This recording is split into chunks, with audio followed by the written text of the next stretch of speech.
I eat antipasta twice just because she is so nice, Angelina. What did it?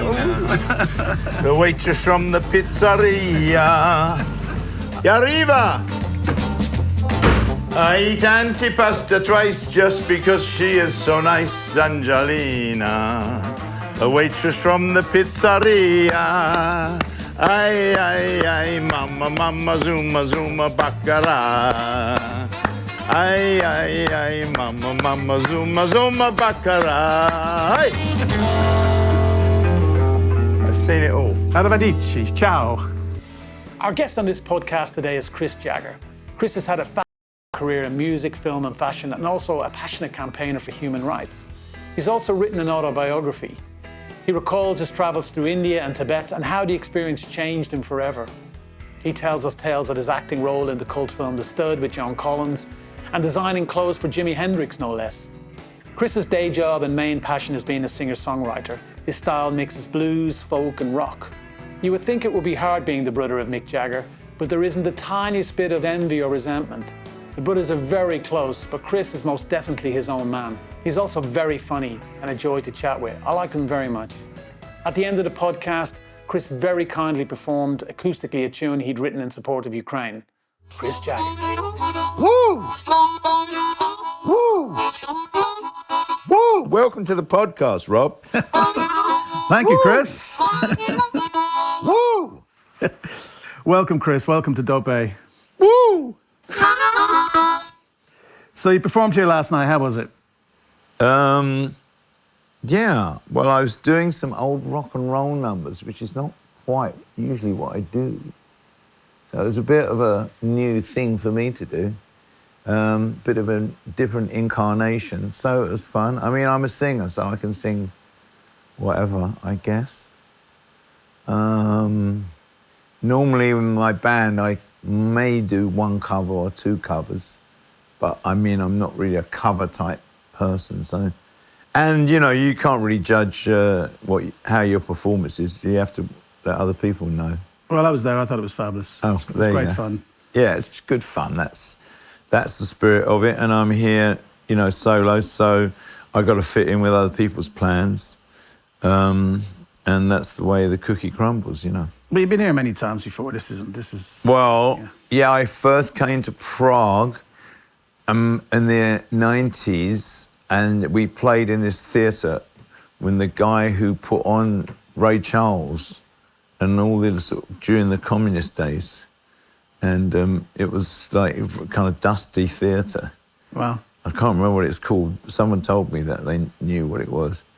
And we stayed in the kind of the old communist hotel, you know, which was a luxury hotel in the communist days. These very small rooms, you know, and like cubicles.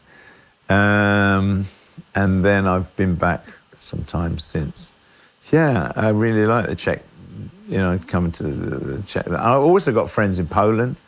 You know, I've done tours across Poland. We went to Poland not long after it became free. And that was amazing. Went to little villages and played in churches, and where people hadn't seen, they were kind of staring at us like we were, you know, something rare species. People weren't very sophisticated outside the cities anyway. So you were never here sort of during the communist era? Because that was 1990, so that was just after the Velvet Revolution, which I think was 89, if I'm not mistaken. No, I wasn't. I went to Albania when it was communist. Under Hodja was dead. I went to Albania to do a story for Rolling Stone magazine, so I got a little flavour of what that was. Very extreme in Albania, and we went on a party. How they used to have it, they must have had it here. If you wanted to visit a communist country, you had to come as a group. Sure. Is that right? So the group consisted of some socialist left-wing people who really applauded the country. Mm-hmm. And then I was a journalist, came in as a journalist, and I was with Sue Lloyd-Roberts, who was quite a famous journalist, and other people. And we pretended not to be journalists. They knew we were journalists, but they pretended not to know we were journalists. Okay. But you've done quite a bit of journalism for real, haven't you, in your Yeah, we life? did the same in Tibet, which is obviously Chinese communist. Wow, and that's a whole other thing. So, yeah, and it's considerably worse there. I mean, the thing is, people in, let's say, Britain or whatever, France, they say, oh, there's no freedom here. I say, yeah, you've never been to a communist country, so, or a military dictatorship country. So, yeah, you don't know what you're talking about. You've got no idea, because you can just get stopped from saying, you know, you can't say, I mean, you know, in China, Pooh Bear is banned because they made jokes about the president, Xi, or is it G, you know, being like Pooh Bear. So he banned all the images of Pooh Bear. I mean, he didn't see the funny side of it. there's no sense of humour or at all. That's the problem, really, Yeah. with dictatorships. It's ego, isn't it, really, as well? It's just And there's no extreme ego. criticism, there's no humour, there's no humanity. There's no connection to everything. Is just, oh, I must have been so horrible. And I did meet I came here to see the Stones play, not the first time, but they played the second time. Mick had a birthday, and I met Václav Havel. I met him, so I had a lot of respect for him. You know, it's great they elected a writer who didn't really know anything about politics to be their president. And the whole Tibet thing, so you're quite passionate about that, aren't you, the Tibet situation? It's something you've been involved in over the years. Well, I tried to go. I was in Nepal in 1968, or 1967 maybe. And we wanted to go to Tibet, and you couldn't go there because that was really, there was no foreigners allowed. And that was the height of the Cultural Revolution. And then Sue Lloyd-Roberts did a trip, and I went with her in about 94 or something. So we were undercover sort of thing, which was quite hairy because, I mean, we went to one town and we went to meet these dissidents. And to meet the dissidents, we had to go somewhere, and then someone led us through the streets. Then we went up all these alleys, turned around, went back, and then they checked no one was following us. This is before mobile phones, probably. And then we went into a safe house, and we sat in the safe house, and we waited about 10 minutes, and they checked that there was nobody following us, and then they started to talk to us, because you know they're the ones that are in danger. And then they said, please help us. Can you tell everyone what it's like here? This is our situation, you know. So what did you do when you came back? Was it, you wrote stories about it in the papers? Because you've written for The Guardian and other papers Yeah, I as well. wrote a story, and then we did an interview with Dalai Lama I was at, and then we did a lot of benefits for Tibet and for Tibetan orphanages. But then the trouble was we made quite a lot of money for Tibetan orphanages, and the Chinese didn't like that. So they closed the orphanage down. Dear, dear. It's very hard to know how to do it. We did a very good one. I organised the music and some other things at Alexandra Palace. And we did it outside in the park. And the local council was so awful, Haringey, left-wing Labour council. They were so awful trying to go through there. But the bill, I was going to tell you what the bill was. Dave Gilmour came with his own little band. He wasn't Pink Floyd, his own little band. Then I had Andy Summers and John Etheridge, Andy Summers from the Police and John Etheridge. I had Trilok Gurtu, who's this amazing Indian percussionist. Then there was another jazz band, my band, Sinead O'Connor. Wow. Incredible. Great lineup for this. And then Dalai Lama came. They said, oh, Dalai Lama won't come. He came. He wanted to go. We had all these Tibetans with these stalls. And that gives them a lot of, it's a bit like Ukraine. The solidarity is quite important. I mean, you give money and you give solidarity, and there's a small help. Sure. It doesn't really help that much because you can't fight these massive machines. How are you going to fight them? So staying on that point for a minute. So the Dalai Lama, because he's not there anymore. He's in Dharamsala, isn't he, in India? He doesn't really take a lot of part anymore. He's withdrawn quite a lot. So who's leading the cause? Well, he set up a sort of parliament. You know, he can't be doing it anymore. He's too old now. And there probably won't be another Dalai Lama. And that's what he says. Maybe there will be. But there won't be anyone like him. Because so when I left Tibet, I wanted to write a song. And I did write a song and made a video with some of the footage shot in Tibet that Sue did. And I thought, well, what am I going to write about? It's quite a hard subject. So then I came up with the idea. And so I described all the things you see in Tibet. You'll see this, you'll see that, but one thing you won't see, Dalai Lama. Because all the Tibetans want Dalai Lama to come back for their destiny. You know, he's their leader, he's their spiritual guru. He was there, he left there. They want him back. They would like him to come back.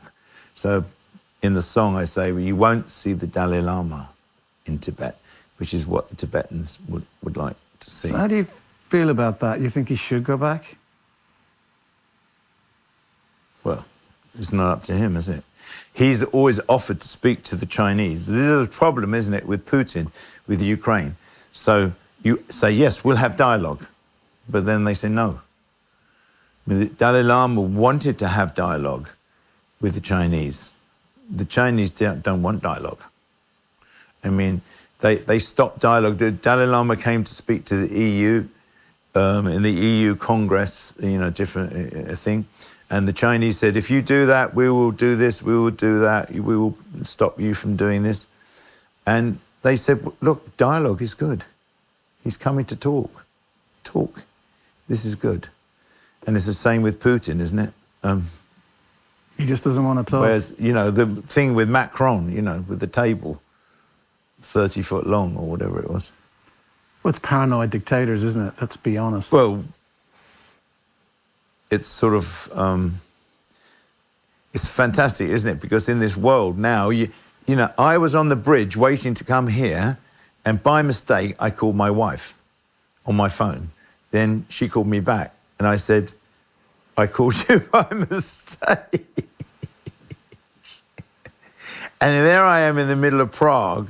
This is what you can do now. Just call someone, like, you know, this would have been unthinkable years ago. So in theory, you could just call up, hi, Vlad. Hi, Vladimir, how you doing? Oh, by the way, can you do X and X and X? That's how easy it actually is, isn't it? Everyone is interconnected, if they want to be. Yeah. I mean, can we just go back to the beginning now, if I may, on sort of you growing up in Dartford in Kent, mum and dad and your brother? Like, was it a musical family? How did it all start out? I mean, were your mum and dad musical? Before we do that, sure.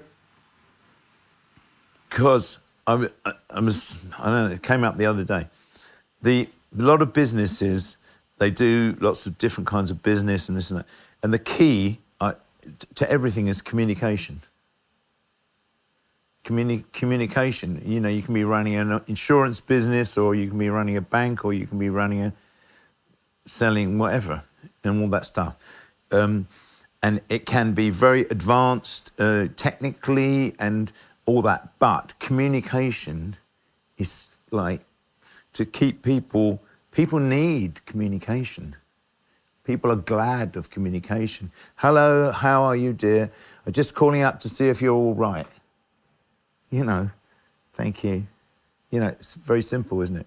But communication is really, really the key. And I think more and more in the world, we must realize this.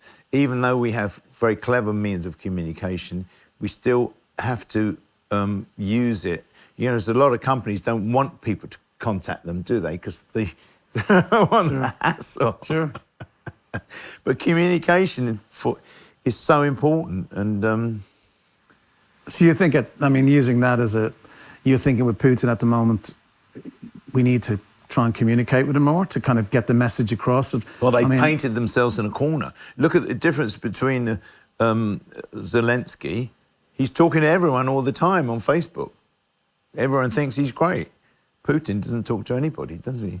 Everyone thinks he's a monster, apart from a few people in Russia. And it's a bit the same with the Chinese. They don't communicate. Yeah, it was a bit. I saw an article in the Guardian last weekend in the magazine, and there was a picture of his wife, and it was like a model shoot. Did you see it last Saturday's Guardian? It was like a model shoot, and I just thought, is this really appropriate? It felt, there's a war on, and his wife is kind of doing a model shoot. I just thought, there's people suffering, Because what I'm saying is the secret, if you can speak to people, there's a chance that you can come to an agreement. Yeah, but will his ego allow it? That's the thing. Well, anyway, going on to when we were kids. When I was a boy. But were your mum and dad musical? I mean, how did it all begin? No, they weren't musical at all. No? It was despite it. My father was a teacher. First of all, he taught in a local school. He taught history. And then the war came, and then he was briefly in the army but didn't do anything. Then after the war finished, he went to do PE at Loughborough, which was like the premier college in England. And he was already 30 by this time. So he was a mature student, and he went to do this course, and then they didn't really have enough teachers. So they said, you seem to know more than we need teachers. You seem to know, why don't you take the course? He ended up taking the course that he was supposed to be attending. And then for the rest of his teaching career, he never actually went back to teach in a school. He worked for something called the CCPR, Central Council for Physical Recreation, which organised all the sports activities, amateurs. It was all amateur in those days, not professional. So he did that, and then he taught at a teacher training college. So that's what he did. But he was in education, so he understood education, and he was a good at communication. And I think that was the kind of quite a key to it, that he could engage with. He didn't like talking at people. He liked talking with people. So was he supportive when you decided to do music? No. In a word. But I didn't really decide to do music. My brother went to do music, and then he dropped out of university. So that was obviously... And then I was supposed to go to university to do theatre. And then I didn't go. So that was a bit double disappointment for my father. And then I think we gave him a lot of problems. And then in the end, they just thought, oh, just let them do what they want, That's the thing about kids. You can only show them so far, and then if you do that, it's up to you, Don't come moaning to me that it went wrong. So earlier in your life, it was kind of, you got into lots of other things, didn't you? Get into making clothes and selling clothes and... Well, to backtrack, you asked me about when we did music. I mean, did a lot of sport. My father taught us, that's what he was in, sport. So we had a garage in where we lived in Wilmington. We had everything in. We had footballs, we had rugby balls, we had volleyballs, we had tennis balls, we had cricket balls, we had baseball bats and balls. We had a canoe, we had climbing equipment, we had medicine balls, we had gymnastic equipment, we had boxing gloves. We had everything. We used to do.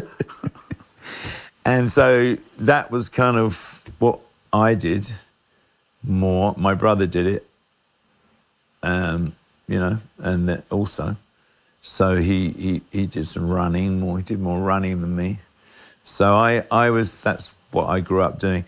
And then once I left school, I was supposed to go and do theatre. So I went and worked in a theatre in London, Hampstead Theatre Club, just as a sort of general dog's body.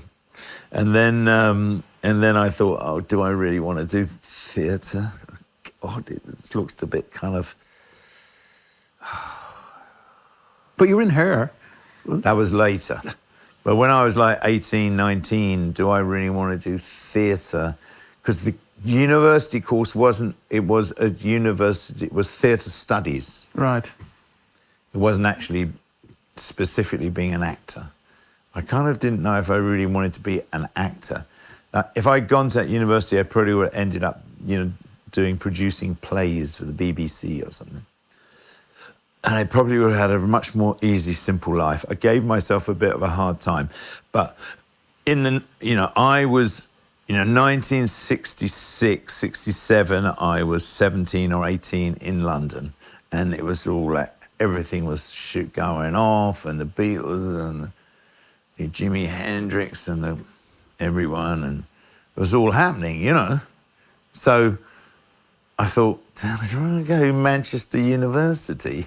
Back then, when you talk about like the 60s, it was happening in London, right? I mean, it wasn't happening in Manchester or Bradford or, Doncaster. It was happening in London. So, like Eric Burdon, who was in Newcastle, come to London. The Beatles come to London. Everyone just came to London. That was the place to be, nowhere else. So once you went outside of London, it was back to the dark ages, Right. If that makes sense to you. Of course, yeah. So, so people didn't dress like they did in London. People didn't have long hair like they had in London.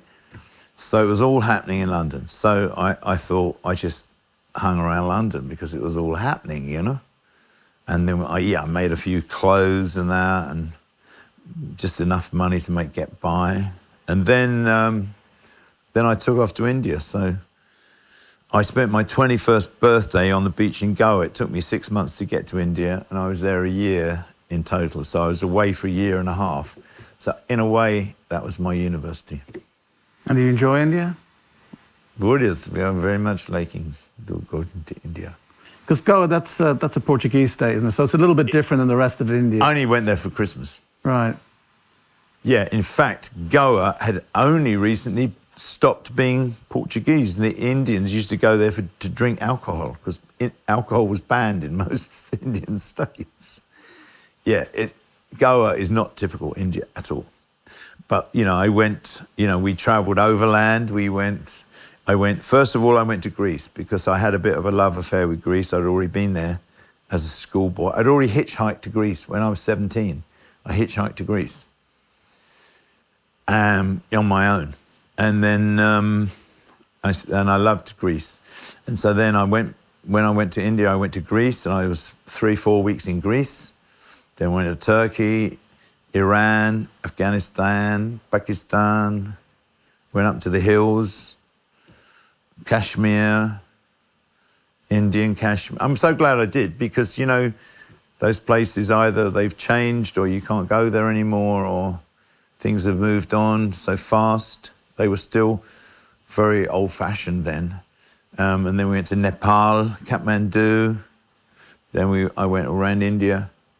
And, we were sort of interested in the culture and the music and the dancing and there's a lot to take in. We were sort of not really tourists. Tourism is different because plus it was very cheap. So we used to sit in the chai shops, in the tea shops with the Indians. Sure. Well, tourists don't do that. They sit in special high-class places where they charge a lot of money. So Indians had never seen, white people from England. I mean, England was like the colonial power. Now there are these white kids coming back down there trying to learn from them. Sure. I mean, I went to India in the 80s, and people had warned me about, the culture shock. And I just, this is not going to be a problem for me. But I was genuinely shocked when I got there at times. It was like, really, you'd see extreme poverty. And it's like an industrial country, isn't it? Like one of the top 20 industrial countries of the world, but it's huge poverty. I found the poverty difficult to kind of take at times, especially the beggars and, sort of disabled. And did you not find it really shocking, any of the poverty? Well, it's... Or did you just get used to it over time? If you're Indian, it's all karma, That's how they see it. But I went back much later with my family. I had a gig there playing on New Year's Eve at the Taj hotel in Bombay. Yeah, I've stayed at the Taj. Yeah. Friend. And so we came out of the Taj, and so it was all paid for, but I'm not very rich. So then I had some of my kids with me. So we were walking out, not getting in a cab, walking. So suddenly the beggars come round. So I said, okay, can you do this and can you do that? And I gave the guys some money. So they were like my guys. They're my beggars, right? So then they keep the other beggars off. You see? So then I've got them sort of trained beggars. So they say, oh, yes, you can go to such and such. And they're like your guides. Begging's like a kind of job. You know, so you have to respect people that are begging. I once saw at a temple in Orissa, which is a famous temple in the east of India, people go in pilgrimages, and the guy on the pilgrimage, there's a line of beggars. There's like 50 beggars there and 50 beggars there, all sitting, and he had so many coins, 1 coin for each beggar. Wow. Because he knew he was going to give the money to the beggars. So he went down the line and gave it, because that is good for their karma. You're expected to do that. And then also how you do it is the temple. You have a big puja at a temple, and you know, in the honor of Krishna or whoever it is. And then lots of food is cooked up at the end of the ceremonies. Then the food is all given away to people who need the food. So that's another way of giving to people who don't have. I had a funny story in Bombay. Actually, the very first time I went, people had advised me that the best way to get a good rate, you know, when you wanted to exchange money, was to get it on the street. You know, yeah. People would come up to you and say, "I'll exchange for rupees and whatever." So it was a Sunday, so none of the banks were opened anyway when I got there. And I was walking along the street, and this guy came up with rupees, and I said, "Yeah, I want to exchange some money for rupees." And we were just doing the deal. And then this guy just kind of busts in between us. He said, "I'm the police." He said, "I'm arresting you for exchanging money on, you know." That was a setup. And I was like, no. He's just explaining to me the money. You know, there's nothing going on here. He said, no. You must come to the police station with me. I'm like, no, I don't think I'm going to go to the police station with you. I was with my girlfriend at the time. He said, no, you must come. And I said, I'm not going. And he said, I've got a gun. I'll shoot you. So it was like, okay. So he said, the police station is this way. So we started walking along with him, and it's like, what are we going to do here? And then he just kind of veered off and started talking to this guy, you know, in a cab. And then there was a line of cabs, and we just kept walking further and further away from him.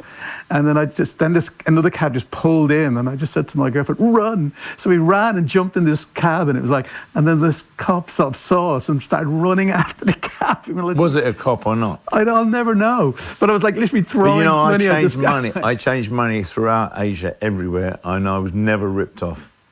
Yeah, sure. But you've got to be careful. Yeah. I mean, what it teaches, there's things that, I tell you one thing it teaches you is how to be streetwise. Going. And then also there's many gurus or people that will promise you, to satisfy your spiritual needs. This is another, I've been doing this for thousands of years. So did that music infiltrate your music? I kind of went to India because of the music. I loved Indian music, so and then I ended up. I spent 6 months in Almora, which is a little hill town in the Himalayas, way north of Delhi, about 7,000 feet, and I studied some music every week. I had a lesson with the local teacher, right, singing, and that's kind of the basis of my singing. And I still do it. Sa-re-ga-ma-pa-da-ni-sa, sa, and all the different scales and all the... It's interesting because it sounds like the west coast of Ireland singing. You know, that's traditional Irish singing. Uh-huh. Sometimes Indian singing sounds very, very similar to Irish. Probably got some relation. Somewhere along the way, if you listen to it, the scales, as you said, are very, very similar. So you never learned to play the sitar? Did you ever, being a guitar player? No, I just learned some singing. I'm not very good with my fingers. I can play a little bit of guitar, you know, just enough to write songs and stuff. So you got back from India, and what was the next part of the journey? Well, then I got a job doing Hair in a touring version in Tel Aviv through a connection that I had. Patrick Garland, that I met already. And then I went off there for 6 months to do Hair. That was the sort of first job that I ever did singing. So what year was that? 71, maybe.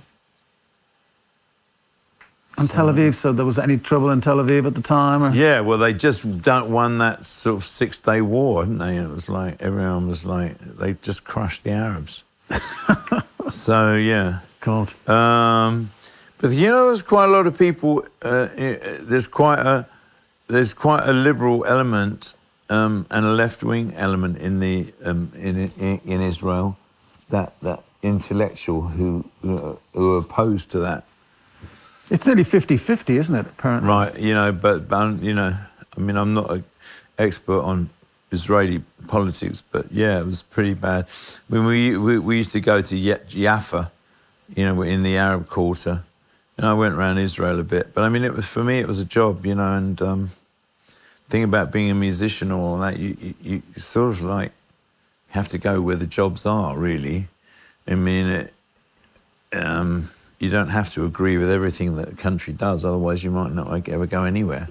Yeah, that's true. And it was very hot. I remember being very, very hot there. And then I came back to England, and then I went down, and that's when I kind of almost started writing songs, not that long after that. So I suppose they're pieces of a jigsaw. Because writing that book, I realised I really didn't have any formal training in my life. I didn't go to college, I didn't do a course on this, I didn't study it, not properly. I mean, I did study it. I mean, like I say, going to India and that was like a kind of university. And I met a lot of people on the route. I'm talking about Americans, English people, you know, where it was an international kind of hippie community. And there were some very brainy people there. And I learnt an awful lot. I mean, I learnt, my friend Rick Watson, I mentioned him in the book. I mean, he was Irish, you know, ancestry. I mean, he taught me all about Yeats. I didn't really know much about Yeats, about William Blake, about John Donne, about Andrew Marvell. I mean, I knew the names of these people and all that, but, you know, he gave me a literary education. He was a very bright, clever guy. And then we had another guy, Richard Horne, and they were also interested in science. They had a scientific, and the Richard Horne guy was supposed to go there write a novel. He'd written something for Grove Press, and he didn't know Kerouac, but he knew Neil Cassidy in New York, and so he knew all the whole beatnik thing. He knew Ginsberg. So they gave me a whole crash course on that, you know. So that worked its way into the songwriting then? Well, it just gives you an education. I was 20 years old, you know, it's sort of like, and I got it from people who knew about the subject rather than doing it in a university. It's kind of boring. The University of Life. It was the University of Life, to be sort of corny. And yeah, I mean, that stood me in good stead. I mean, I always say to my kids, try and pick friends that are much more intelligent than you are. I think that's good advice. And are they musical, any of the kids? Yeah, John is singing in a band with a band. Because you've got 5 children, haven't you? Yeah. Well, 2, Carrie Ann had 2 already. And then I got one into catering. He's quite a well-known chef. He was a sous chef with Jamie Oliver at the River Caf. And he's quite well known now, and he cooks for the UN and stuff. But then John, my son John, he just opened up a little show in Madrid for the Stones, Wow. with the Vargas Blues Band, and he sings with them. I did some singing with them, and then he got John to do it. So he was a bit of a rebel, dare I say it, because I tried to teach him to do some music and that when he was 16, and he didn't want to know. And then when he was sort of like 35, he decided he wanted to do it. I said, why'd you wait so long? And he's quite a good guitarist, and he writes songs, and he's got quite a good voice, and he moves quite well. Yeah. And Carrie Ann, she was famous for being on the cover of the first Roxy Music album. And that was 50 years old a week ago. Wow. Amazing. It's a great cover. She did that as a favour because they were an unknown band. Well, they got their money's worth out of that. It's iconic. You know, it's an iconic cover. It must be fun for her to have that. And then she did one for Mott the Hoople. Oh, I didn't know that. Wow. Yeah. So what was the biggest sort of musical influence in the sense of the thing that really set you off on that part of your career musically? Well, you know, like when I was younger, as I say, I wasn't playing music, but I listened to a lot of music. So I was hearing a lot of music. I mean, I should have been playing music, but once you see Jimi Hendrix play guitar or something, you think, well, I'm going to play guitar? And I don't think so. And, you know, you think, wow. But I think I must have studied it quite a lot. And not just the music, because it's not, you know, musicians are entertainers. Yeah, sure. So I think you see how you kind of get this sort of picture of how they do it. Like Little Richard, he was very influential. You know, he was influential on my brother. He was very entertaining. And then on one of those tours, the Everly Brothers, I mean, they were entertaining in a different way. And then Ike and Tina Turner, they were on one of those tours. Sure. That was entertaining. Wow, I'd never seen that before. Bo Diddley. Wow, Bo Diddley. And then he had this girl play guitar. She had high heels on and a sparkly suit, bouffant hairstyle like Amy Winehouse copied, and this kind of flying V Gibson guitar. You know, I was like 16. I went, wow, never seen that before. That's amazing. And so, and I think that there's a funny thing, but, you know, like Indians believe that if you want to learn something, you have to transmit it from one guru to, you know, you have to learn from a guru. You can't just read a book. It's not about reading a book. Someone's got to teach you. You've got to have a teacher. So I think a lot of those people were kind of teachers. And there was one time I was doing some writing in maybe in the 1980s or 90s, and I was hanging out with Buddy Guy and Junior Wells were in London, and they did this show, and I was writing a story about it. And they were very friendly, and you know, I was trying to help them out as well. And you just get the feeling that this is their music. Okay, they're black, they're from Chicago, they're way different from you, but that doesn't matter. Sure. Because you love the music. So that brings you together. So they kind of, realizing that, they want to pass it on. Sure. Because you know, they're going to be gone. So passing it on to you, you maybe can pass it on to someone else. So, you know, I think they kind of like pass it on in a kind of esoteric kind of way. They don't say you want to do this or you want to do that. You just watch them, you know, watch what they do. You know, and my brother's been successful, and you know, he's done that a lot. There's nothing wrong with, so you could say you're copying somebody, but in a way that's the tradition. But didn't they help them out a lot? Like they had Howling Wolf on some of their early tours, and I think wasn't there a story about some of the promoters thought there was actually going to be a Howling Wolf. They didn't realise it was an artist, you know.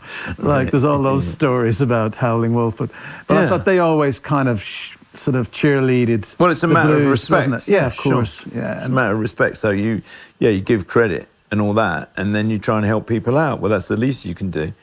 And then I think they appreciated that, you know, like that's one nice thing about being Mick's brother. You know, meet someone like Buddy Guy, and then you're Mick's brother. You don't have to say a lot more, you know, because they've all got family. In fact, Buddy Guy's brother plays the guitar. Oh. You know, they've all got family and cousins and you know what black people are like. You know, you're my brother. You know, you're my brother. You know, like you don't actually have to be somebody's brother to be their brother. You know, you just got to make that connection. Yeah. So, you know, there's a sort of camaraderie. You know what it's like with musicians. You know, what's nice about musicians is they like to support each other. I mean, I'm not saying if you're a baker, you don't want to support other bakers. But, you know, you sometimes moan about people or bitch about them and all that, or say they're no good. But basically, there's big camaraderie amongst musicians. More, I think, than actors. Why do you think that is? Being in the theatre. Well, I put in the book, if you're a musician and you say, what are you doing next Wednesday? Come over and have a jam at my place. But if you're an actor, you don't say, come over next Wednesday and we'll go through Henry V Part 2, you know. Or at least that never happened to me. But listening... It's tricky being an actor because it's hard to generate your own work unless you have your own company. The best thing to do is form your own company, produce your own plays and all that, but that's quite a lot of investment. Whereas being in a band, you can just go down to the local bar and say, I'll play for you on Friday night and we'll take the door money. Sure. I mean, you wrote and presented a documentary about Alexis Corner, didn't you, back in the day? Yeah. So was that a labour of love, something you really Trying to get into doing radio. But it didn't pay much money and they never asked me to do any more. It was good, though, while it counts and purposes. Did you enjoy the experience? Yeah, it was good. It was quite a lot of work. Yeah, and like I say, I interviewed some people. Mick gave me a brilliant interview, much better interview. If I'd asked him about the Rolling Stones, he wouldn't have given me that interview. And because he was talking about Alexis, they opened up a lot more. Charlie Watts gave me a great interview. Some other people gave me some really good interviews. And in a way, all that stuff is like, quite important to get it all down and, memories and stuff. And because, I made a documentary about some blues guys in Texas. And Pine Top Perkins was already 93 or something.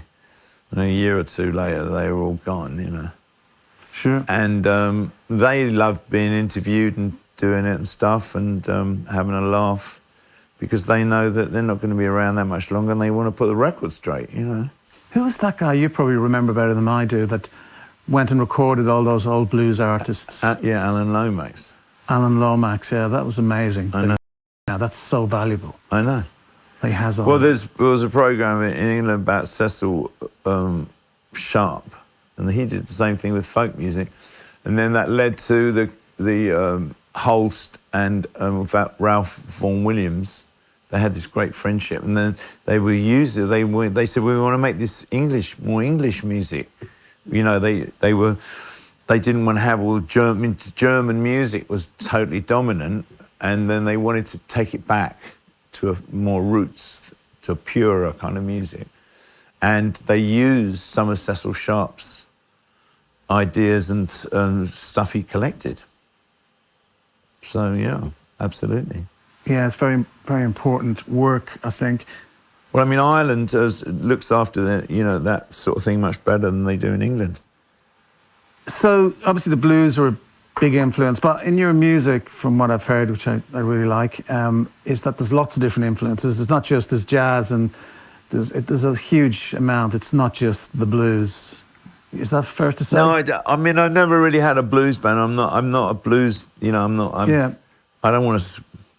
My kind of pet hate is those blues festivals, and you go from one room, you go into one room, and you go da dun da dun da dun da dun, then you go into another, da dun da dun da da da da, and then you go into another, da dun da dun, and you go, oh God's sake, Change the riff. Yeah, my horror would be sort of blues cruise where you couldn't get off the ship and everyone was playing. I know Joe Bonamassa does one actually. They all do one because it's good money. Yeah. But I like blues and that stuff. And particularly the early stuff. And my son John, he loves all that stuff. He always did.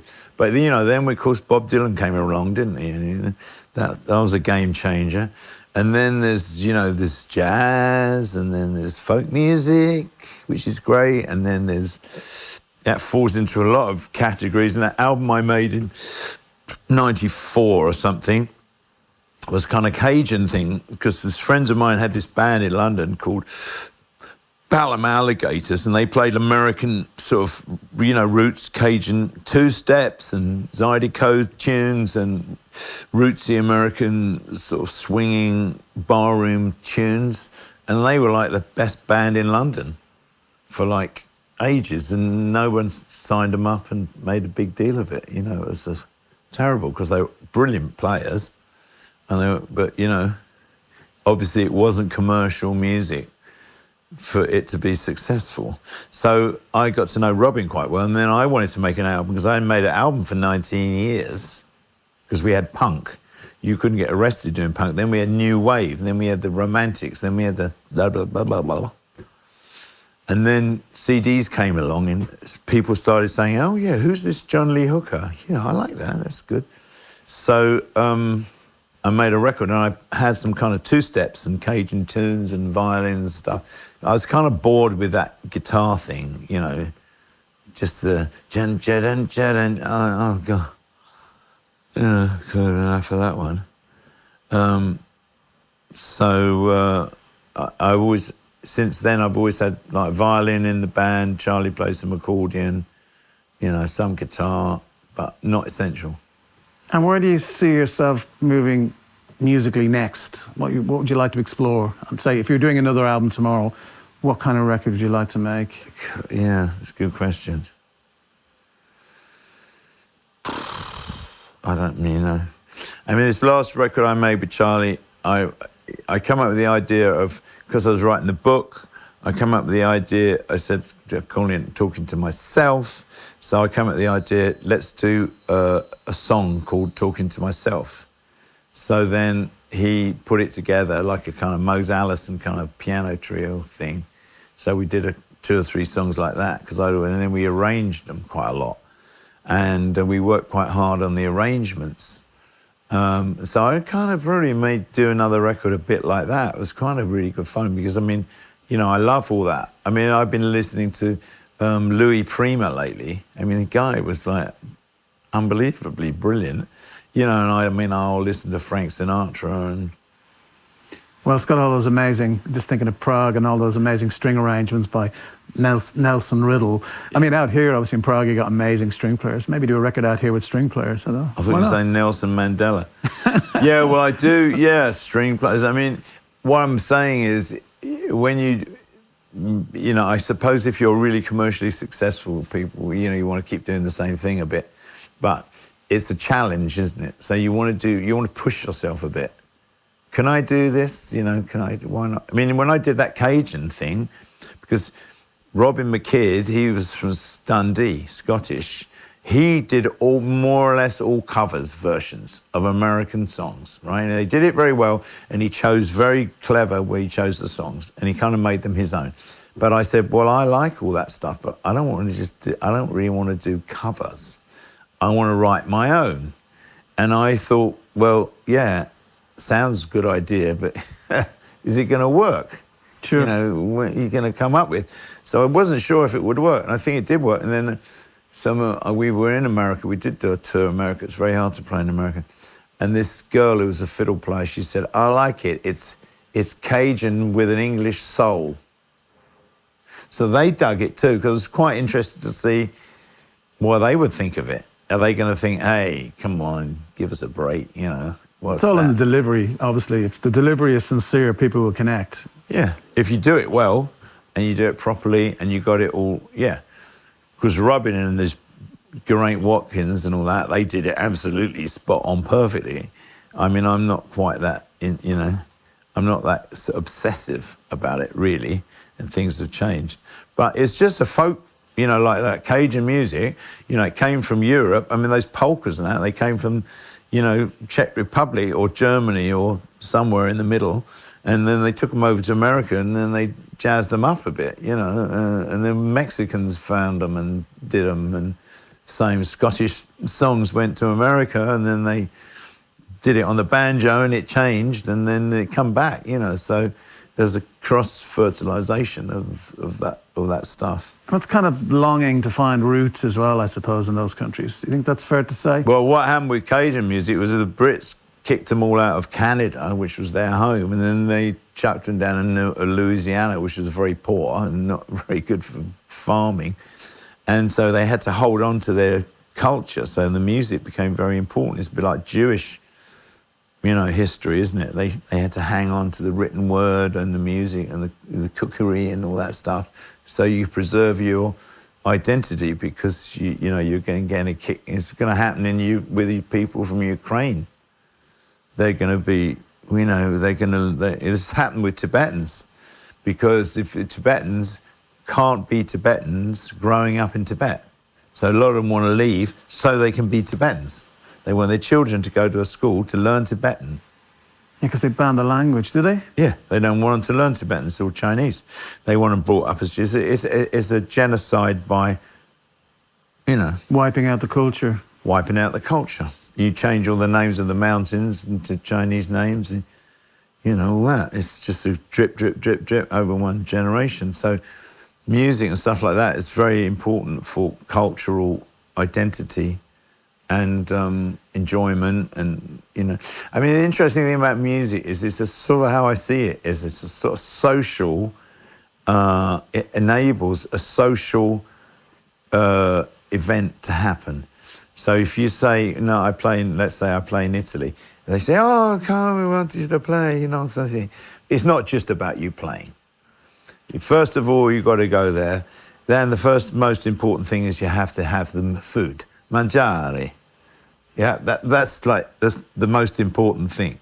So the food is, how you prepare it's not just the food, how you prepare the food, who is preparing the food, where the food comes from, have you tried this, have you tried that, and the wine, do you know where this wine is from? So you have everyone's food eaten, and they're happy, and they're all chatting to each other, and then they say, ole, music, cantare, they love singing, they love the violin, so you play and everything, they dance, it's marvellous. Everyone's happy. It's not just about the music. They want to get to know you. Yeah. They want to eat a meal with you. It's a social thing. It's not like you're going, it's a tribal sort of thing. This is what I hate about the goddamn Brexit and everything. They missed the whole point of Europe. It's not about business. It's about community and feeling, big thing was you haven't had a war in Europe. Well, we have now, but we started the conversation after the communists left. The communists didn't want you. Oh no, you stay out there. After they left, everyone wants you. You come, you meet people in Poland and in Czech Republic and everywhere, and they want to meet and they want to get together, and so. The music is very important culturally. With this Brexit thing, they didn't understand that it's a cultural thing. It's not just business. Well, the business thing is totally screwed as well. But they missed the whole point of the European Union. Yeah, getting together, because artists and that, they like to go places and meet people and oh, that's how you do it. Oh, we do it like this. Oh, yeah, we could do it like that. It's really expensive now for bands to tour because of Brexit, with all the carnates going through the borders. And I mean, it's such a mess. And it's terrible. I tell you something, the last few years, it's been very depressing. First of all, we had this whole Brexit thing. That was a very depressing. Virus was just equally depressing. And now it's still going on. It's all going on. So it's actually been, a very, very difficult period. And I mean, I'm lucky I had my time and my youth and that. And so, that's all sort of gone by. But if you're young and you want to do a lot of things now, it's a lot harder. So do you think narratively moving forward in your life, like with your writing or your songwriting, or as in your book writing, that the present state of affairs will penetrate that a lot more, you think? Well, Rob, I'm an old boy now, so, when you get old, you have to bow out gracefully. So it was quite good. It took me a year to write that book, and so it's not perfect, but, at least I did it. And, So I'm pleased I did that. So if I drop dead tomorrow, that's my that's my book. And it's honest. And my record. And the grandchildren can read it. And, you know, it's sort of like, you know, when you get to 75, I'm going to be 75 this year. So, like, anything, whatever you got is a bonus. That's how I see it. You know, because, you know, I think the worry is when you get old, you don't want to be lose your mind or lose your body, you know, lose your capabilities.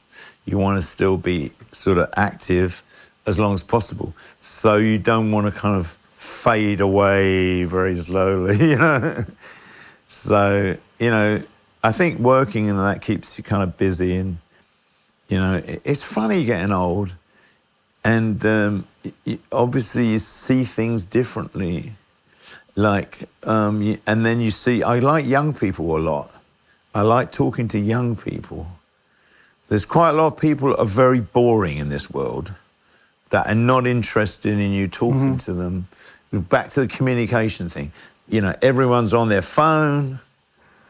They don't know how to have a conversation with a stranger. They got nothing to say. I mean, in the old days, it was more people didn't really have that much conversation, but they were polite.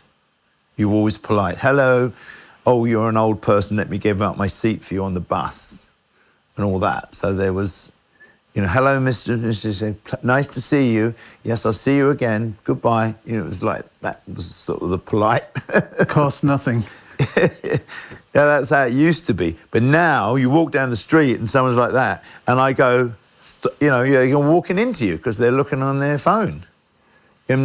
Which, that means they're not aware of what's happening around them. Because the awareness is a, you know, wonderful thing, isn't it? I mean, you know, I tell you what I've been doing in the last 2 days, just walking in the streets in Prague with nothing in my mind at all. Just looking and seeing people and what they're doing, and obviously there's a lot of people doing a similar thing, but I mean, tourists, I'm not looking at other tourists, I'm looking at the tourists. He's a tourist, that's not a tourist, that's the thing. That's the thing. And it's all kind of like, but it's a wonderful city to walk around, Prague. Yeah, well, I live in the country, so I know, you know, when I come to a city, it's like, wow, it's a city. Wow, it's totally different. There's shop. How am I supposed to? I can't spend money in all these shops. What am I going to do with all these shops? You know, it's like, you know, so it's a kind of like, you sort of, it's a bit, sort of rather a lot of stuff happening, you know, or at you all the time. But in a way, it's the same in the natural world. And someone asked me on the TV this morning, what did you do in the lockdown and all that? And I thought, well, what am I going to tell her? So, and then I realized, well, one thing I did do, I went out and where I live is quite a lot of flatlands, which are very level. In marshlands, they get flooded in the winter. So you get a lot of special plants, marsh plants, you know, so you get away from the agricultural thing. The agriculture is just mostly grazing where I am. It's not ploughed up, so it's all natural grazing, but then that can be a bit boring. So then I'm looking at, I got absolutely fascinated by dragonflies, different insects, marsh plants, orchids, and I went every day. And it was a revelation. What is that? I've got to identify that. And then I had someone I could I could call up and they told me what it was. And it was absolute fascination with the natural world. But to see the natural world, you can't do it on your own terms. You have to be patient. You have to sit in a field and sit there for half an hour. I think maybe we're all having these kind of, it's not an existential crisis as such, but when I was coming on the plane here to Prague, it was a really beautiful day, and we were actually passing through the clouds, those big white fluffy clouds, and I honestly did think to myself, I said, the world is so beautiful, but at the same time it was making me very sad to think about Ukraine and people really suffering. Why can't we just sort it out? Why, you know, we're in this amazing place and time, you know, within the solar system even, dare I say, and we have all this beauty around us, yet we decide to destroy it. And all of a sudden it just hit me, because it is just extraordinarily beautiful if you just stop for a minute. And the just natural look. world is being destroyed at an alarming rate. And birds and insects and everything are so vulnerable, they don't have any protection. It's funny you saying that, because the other thing I noticed even in the UK, I was visiting actually Pete Brown, a friend of both of ours. He lives down in Crouch End. he lives on the coast on. Oh, has he moved? Yeah, the sort of south coast of England. And I was driving down to him, and I was going through all these little country roads, and I parked up outside his house, and I realised there was no insects on the windscreen. There wasn't one insect on the windscreen. Back in the day, if you remember 20 years ago, when you drove anywhere, the whole front of the car would be full of insects, dead insects. Well, now there's no dead insects. There's quite a lot of it. I have 7 acres, and I planted a lot of trees and a lot of shrubs and a lot of things, and bushes. And I have a beehive, so I can see the insects. Yeah, but you watch these nature films, don't you? And you see these fantastic shots. I just keep thinking, how the hell did they get that shot? What did they have to do? And the people Patience. Photographers, cameramen, they are so clever, but they sit there for days and weeks and months even, to wait for the perfect shot. Of course, you're just watching it lasts a half an hour and it was all there it is. But if you actually go out yourself, you cannot dictate what's going to happen. You may sit there and nothing happens. So, at a wrong time of day or whatever. So, all I'm saying is, nature is such a brilliant teacher in so many ways, and you can learn so much from it. But of course, most people live in cities, so. It's interesting saying that, because, and I'm just digesting what you've been talking about, but the whole thing of communication, going back to that point, and which is hugely important musically, and even where that seeps into every facet of life generally. But I was just thinking as you were talking, like the importance of even doing podcasts. Like, if I have any regret, I mean, I didn't get on very well with my father when I was growing up. It was a difficult relationship, but I wish I'd have interviewed him. I wish it for me to see him and hear him talk, even though he wasn't very nice to me a lot. No one come into that. It's another whole thing. But I wish I'd have filmed them talking about it. He had a very interesting life. Important. Good stuff, bad stuff. But it was his experience. Well, I've done quite a few interviews with my brother. Right. Ostensibly for magazines, because I could make money out of it. But then one time his press guy said, "Why do you want to interview?" I said, "It's a chance for me to put him on the spot and ask him." And so it's a different relationship you have, because, normally with people, you're not allowed to sit and ask questions for a long time, but because people interrupt you. But in an interview, But this will be wonderful for, your children as they get older, and their kids, even in 100 years' time, and they'll be seeing you talking about your life. I don't know about that. I think that's why it's kind of, this communication is important, and the honesty of it, which is one of the reasons why I like this particular format, is the fact that it's not just questions and answers. It's an honest conversation between two people trying to express their views on whatever. If you knew my grandchildren, you might not say that, because they wait until they get older. They don't give you much chance. I got 14 grandchildren. Really? And a couple of extra ones. Should we do this song now? Yeah. You've got a song you'd like to play? Yeah, should we do it? That'd be amazing. Thank you. Oh my God, I'm stuck on that chair. Okay, this is a song for Ukraine and the people there.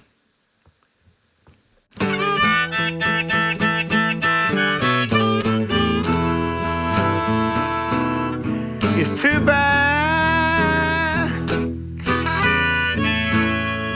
but it don't always have to be that way.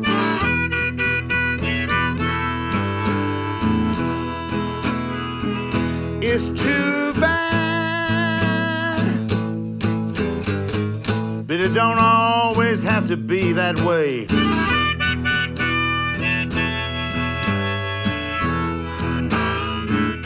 Just let the Red Army go back to Moscow. You can lose lose those Ukraine war blues right away.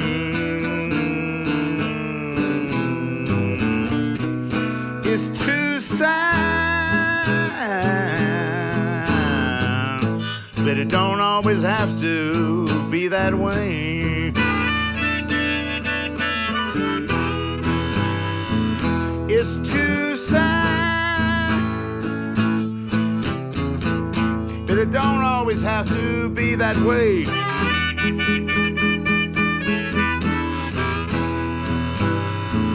Just let that Red Army go back to Moscow. You're gonna lose those Ukraine war blues right away.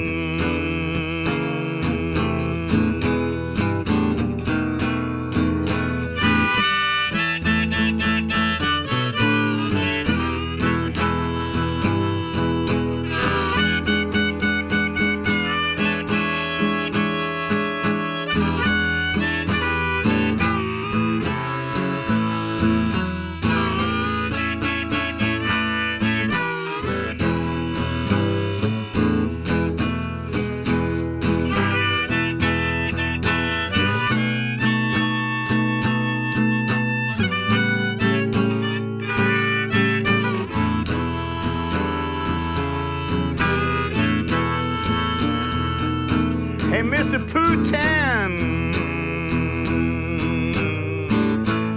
mercy, mercy, mercy, mercy, please.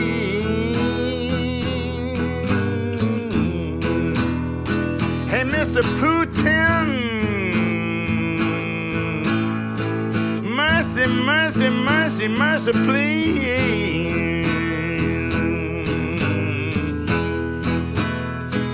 Well, you're murdering women and children. You should get right down on your knees.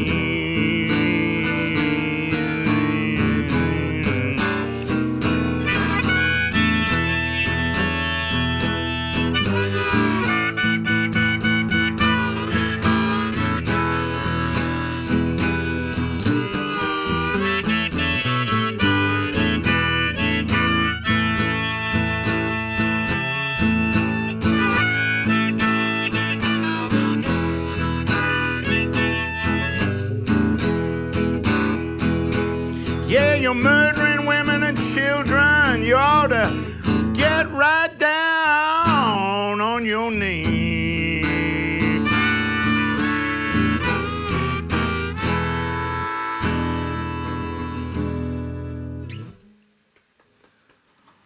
Thank you, Chris. That was amazing. Thanks for doing the podcast, man. My pleasure.